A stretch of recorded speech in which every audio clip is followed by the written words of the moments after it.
Central وقف council میں یہ چاہتی ہے کہ زیادہ وہاں پر غیر مسلم ممبر بن جائے. کیوں بن جائے؟ تاکہ ہماری وقف کی جائیدادوں کو مسلمانوں سے چھین لیا جائے. مسجدوں کے بارے میں بتا رہا ہوں, بہت سے بی جے پی کے لوگ میڈیا کے اینکر ٹی وی پر کر بولتے ہیں اویسی غلط بات کر رہا ہے. یہ لوگ نادان ہیں, یہ لوگ جاہل ہیں جو اس بل کو نہیں پڑھے ہیں. اگر وہ اس بل کو پڑھتے تو ان کو معلوم ہوتا, مگر اس سے بڑھ کر وہ صرف چاپلوسی کرتے ہیں مودی اور شنڈے کی. میں آپ کو بتا رہا ہوں کلیکٹر کو اختیار دے دیا گیا ہے. کلیکٹر طے کرے گا کہ یہ مسجد ہے, کلیکٹر طے کرے گا کہ یہ درگاہ ہے یا نہیں. آپ بتائیے اگر کوئی جا کر 200 سال پرانی 100 سال پرانی مسجد ہے, کوئی جا کر کلیکٹر کو کمپلین کر دے گا کہ یہ وقف کی جائیداد نہیں ہے, تو کلیکٹر اس مسجد کے ذمہ داروں کو خط لکھ کر پوچھے گا کہ آپ کے اس کا ریٹن ڈاکیومنٹ کہاں پر ہے. آپ بتائیے 150 سال 100 سال یا 50 سال پرانے بھی ہو, کہاں سے کوئی ڈاکیومنٹ لائے گا؟ وقف بائی یوزر کو ختم کر دیا جا رہا ہے اس بل میں. وہی وقف بائی یوزر کی طرح ہندو دھرم میں بائی یوسیج وہ مندر بن جاتی ہے. تو اس طرح کا قانون لا کر ہماری شناخت کو چھیننے کی کوشش کی جا رہی ہے. ایک بابری مسجد کو ہم نے کھو دیا, اب کتنی مسجدوں کو ہم کو کھونا پڑے گا. اس لیے میری آپ سے اپیل ہے کہ 20 نومبر کے دن آپ وقف کے اس بل کے خلاف بھی متحدہ طور پر اپنے ووٹ کا استعمال کریے.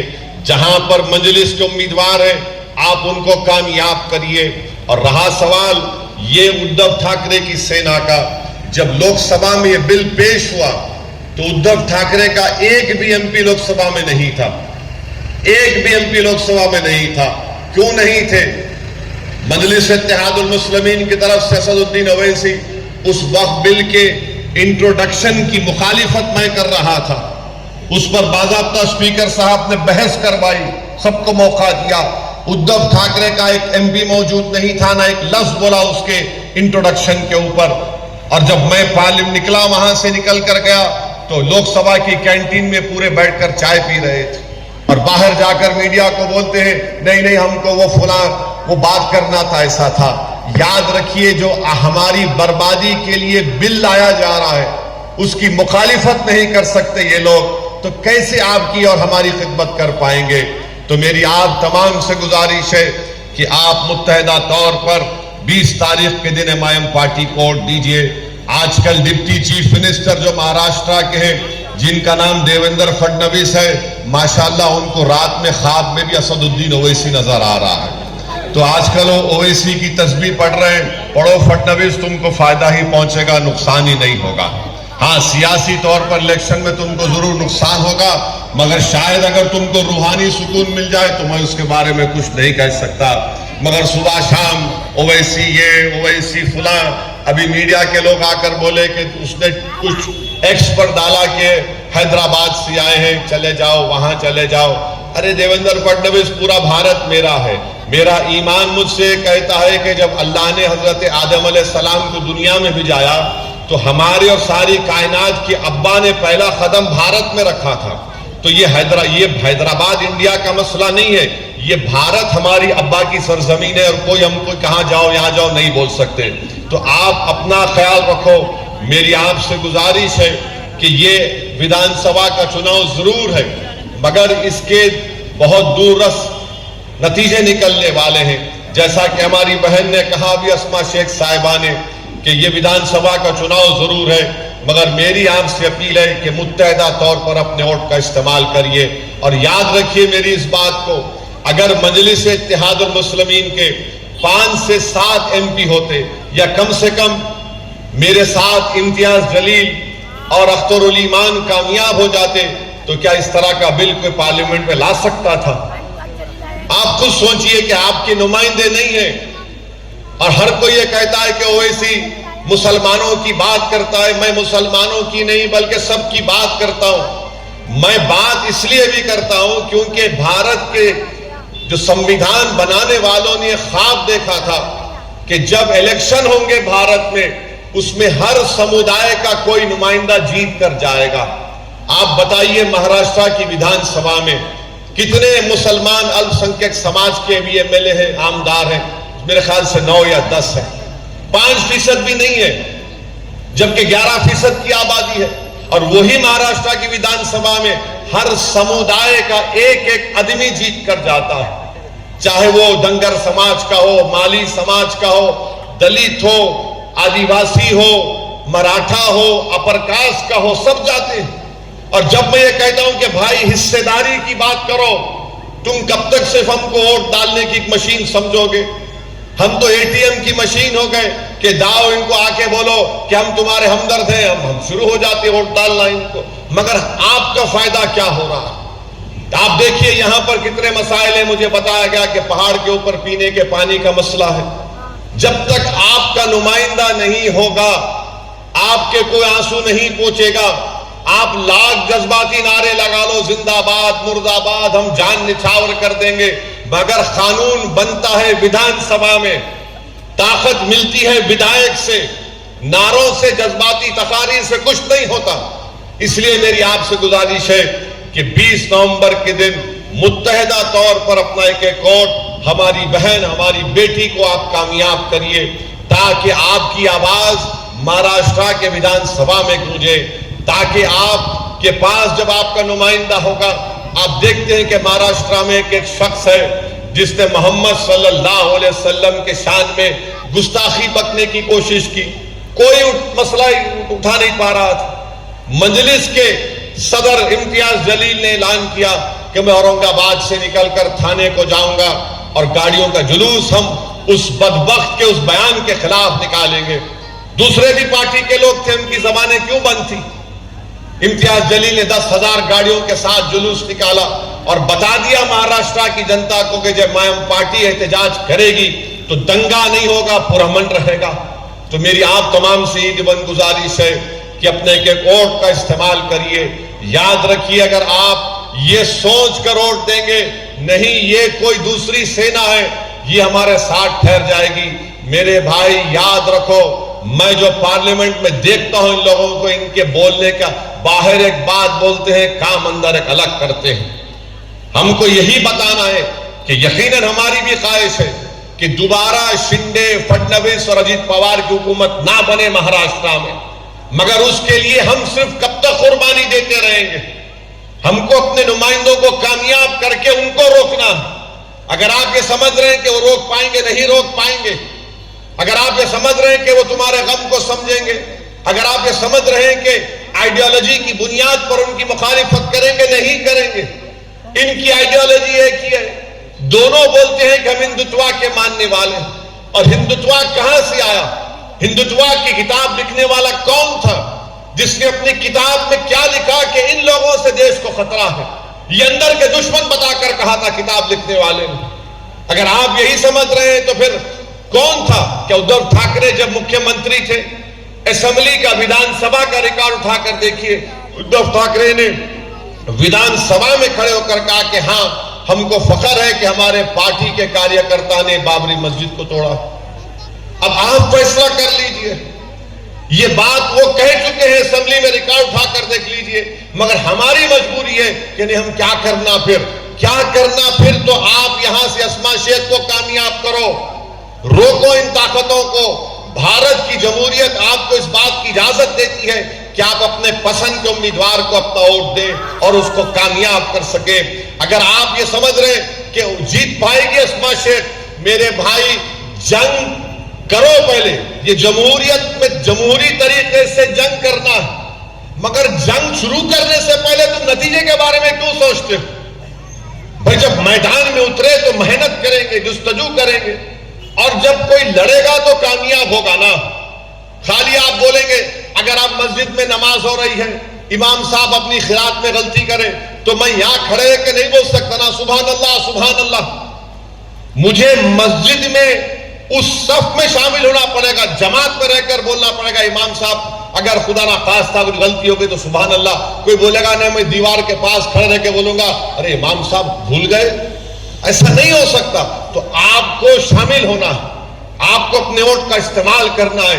اور 20 نومبر کے دن ایک بڑی تعداد میں پولنگ پرسنٹیج کو اپنا بڑھائیے، ایک ایک ووٹ کو استعمال کریے.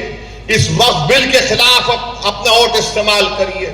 جو یہاں پر روڈ بند کر دی گئی اس کے خلاف اپنا ووٹ استعمال کریے، جو قریش برادری کو دن رات تکلیف دی جا رہی ہے اس کا استعمال کریے، جو پانی نہیں آ رہا اس کے خلاف اپنا ووٹ استعمال کریے، اور مجلس کے حق میں اپنے ووٹ کا استعمال کر کے آپ اپنی بیٹی کو، اپنی بہن کو، اپنی پارٹی کو اپنے اتحاد اور اپنے ووٹ سے کامیاب اور کامران کریے۔ یہی چند گزارشات میں آپ کے سامنے عرض کرنے آیا تھا، کیونکہ مجھے یہاں سے نکل کر گوونڈی جانا ہے اور پھر بھیونڈی ایسٹ میں آخری جلسہ ہوگا، اس لیے میں آپ سے اجازت چاہتا ہوں، میں معذرت بھی چاہتا ہوں کہ زیادہ وقت میں آپ کے درمیان میں کھڑے ہو کر اور بات نہیں کر سکا، مگر انشاءاللہ تعالی جب وقت ملے گا میں دوبارہ آپ کے درمیان میں آؤں گا۔ میں آپ کی محبت کا شکر گزار ہوں، میں آپ کی دعاؤں کا ہمیشہ مشکور رہوں گا۔ بہت بہت شکریہ۔ وآخر الدعوان الحمدللہ رب العالمین۔ دیکھو کون آیا،